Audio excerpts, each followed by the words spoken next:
Hi, Papa Bruce here.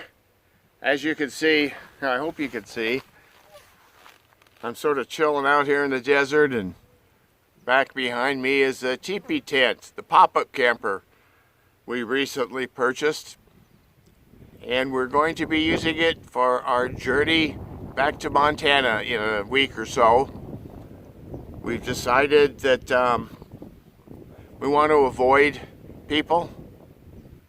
Well, I sort of like to do that always, but in this case, with what's going on right now, we thought it would be a really good idea to avoid people.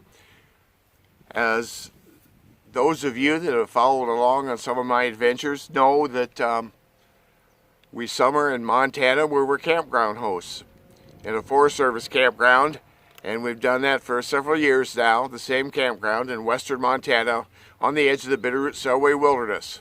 And we have lots of nice, fun adventures up there. But we left our fifth wheel up there this year. We did not pull it down in the fall when we came into Arizona. We left it in Montana. And now I sort of wish we had it, because it would be handy to go back north to avoid the motels, hotels, restaurants, well, places that may not even be open, but we probably shouldn't be visiting even if they are open. So, hence the pop-up camper.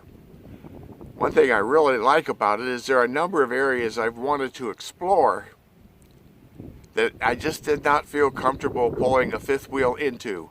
Where this little fella is quite easy, not much weight, and easy to pull behind the truck. And a little more convenient, and frankly, perhaps a little more comfortable than using our tent.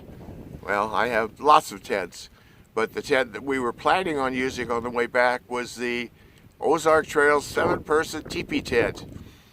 And I've reviewed that in an intense reviewing that several thousand of you have seen, and occasionally done some upgrades on that throughout the year. So if you wanted to check out that, look at some of my other videos.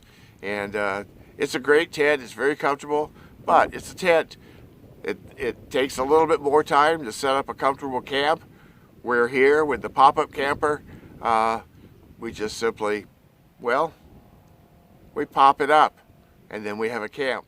I have not made many modifications to it yet because we just purchased it. I've gone through the camper and made sure that the power, the propane, and all those basic things work.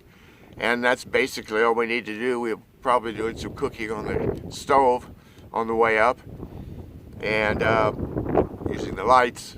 Other than that, we don't really anticipate any real usage needs for power and that type of thing, as it is a camper and we're not living in it like we do in the fifth wheel. So if you'd like to watch for the future video, I think what we'll do is do a video on the journey up, and maybe point out some of the places we've camped that we can find that are open. I'm a little concerned with the closures of most of the national park campgrounds and the state campgrounds. On the other hand, I prefer to boondock out in the dispersed camping areas anyway, so let's hope that we'll still able to find those.